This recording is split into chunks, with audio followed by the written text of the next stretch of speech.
to another episode of How Do You Love? And in today's episode, we are making one of your favorites and most requested, albóndigas.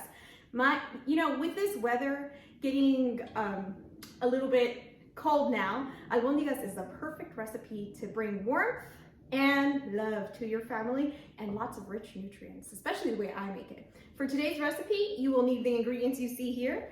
You'll need about 1 pound of ground beef or your choice of ground meat, 1 egg, which I've already placed in this bowl, and about 2 small to medium tomatoes, 1/4 of an onion, a pinch of cilantro, fresh cilantro, your choice of how much ever garlic you want. I put 3 garlic cloves there and 1/4 cup of rice.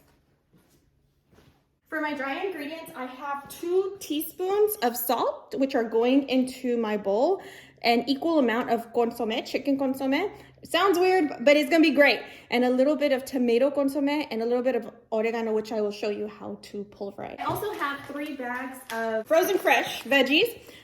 These ones include the broccoli, the cauliflower, and the carrot. I'm gonna be using about 2 cans of tomato sauce. So this one's the one with no salt added. So I'm gonna pour about 1/4 can of tomato sauce directly into my meat. I'm gonna pour all of these ingredients, the rice. So here's the tip. This part of the recipe you can make overnight so all of the flavors can solidify, get to know each other, and tomorrow when you make it in your soup, it's gonna be amazing. So I'm gonna add my dry ingredients, but for my oregano, I want all of the flavors to go everywhere and I want to wake up the flavors. So I am pretty much pulverizing it with my hands, and then I'm gonna add it to my mixture. I also added a sprinkle of garlic salt and garlic powder onto my meat, literally a sprinkle. And then I added a sprinkle of cumin. I hope I'm pronouncing it correctly. Cumin. And I feel like that brings lots of warmth to my dish. So I have clean hands. Now I'm gonna mix up all of my ingredients really, really well for about 3 to 5 minutes. And then I'm gonna let it rest overnight. So here's another tip. When I add fresh ingredients into any dish, like in this dish, I added onion and fresh garlic. I also sprinkled I didn't have any onion powder, but if I would have had onion powder, I would have sprinkled a little bit of the onion powder into my meat or into my soup to enhance the richness of the fresh flavors. And I feel like this dish is super easy because of the frozen fresh veggies. You can always chop the vegetables of your preference into this dish for the soup, but I like to make it as easy as possible. And that's it. So I'm done mixing my meat. I'm gonna let it rest in the fridge. And the egg is gonna help the meat to stay together and remain in little balls. And you can make the meatballs as big or as little as you prefer. And we're back. I told you this was gonna be an easy recipe. Now I've let my water reach a boil and I filled up this pot up until right below the silver handles. It's now starting to boil. And here's a mom tip for you. If you're gonna add any herbs like oregano or fresh cilantro or anything like that into your soups or caldos, you wanna hold off on adding that until you have boiled your meat and removed the excess fat. After that, you can add all of the seasonings you prefer.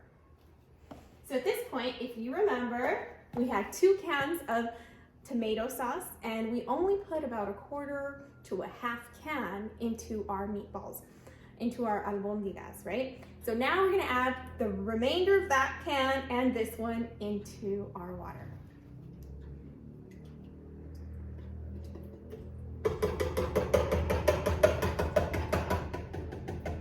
And like I said, I don't want to season quite yet because I know I'm going to be removing the excess fat. After that, I like to season and add all of the garments I love. Our meatballs have been sitting for a couple of hours. I didn't do it overnight because my kids are hungry. I'm going to show you how I like to make meatballs. I like to grab a meatball and I like to make small meatballs. Some people like to make big meatballs, and that's perfect. And this is what my meatball looks like. Just like that, see? I'm gonna drop it into my boiling water, and I'm gonna repeat the process until I'm done making the albóndigas.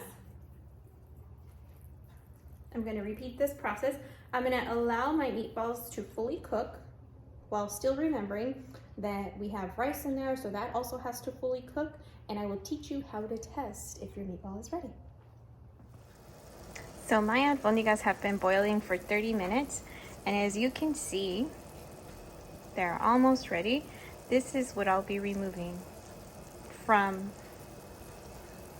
the soup.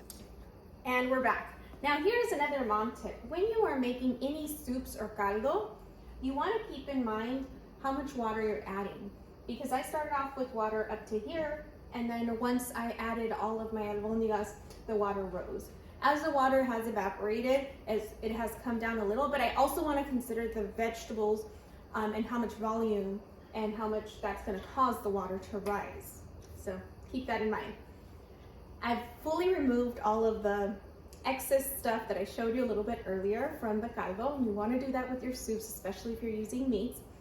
And now I am ready to season the actual liquid.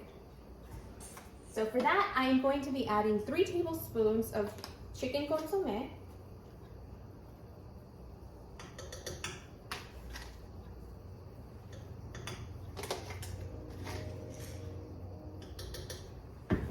I'm going to add a dash of tomato chicken consommé.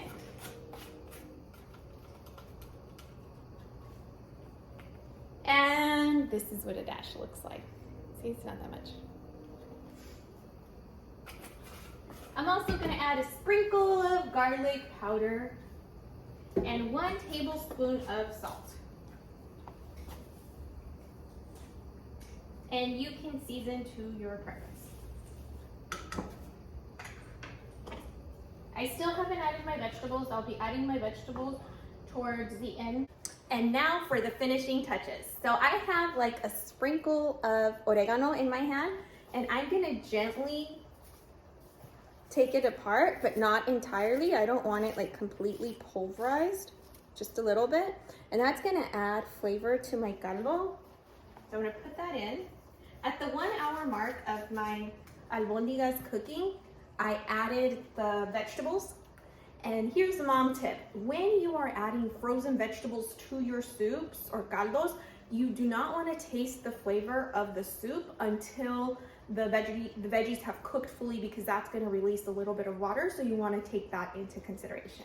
So my vegetables have been cooking for about 25 minutes, and they're going to be done at the 25 to 30 minute mark, depending on how tender you like your vegetables. But look how amazing my albóndigas look. They're full of veggies, because I like veggies in my caldo, lots of veggies, and they are the albóndigas are nice and tender, and your family is going to love this dish. And remember, if it brings your family together, it's worth it.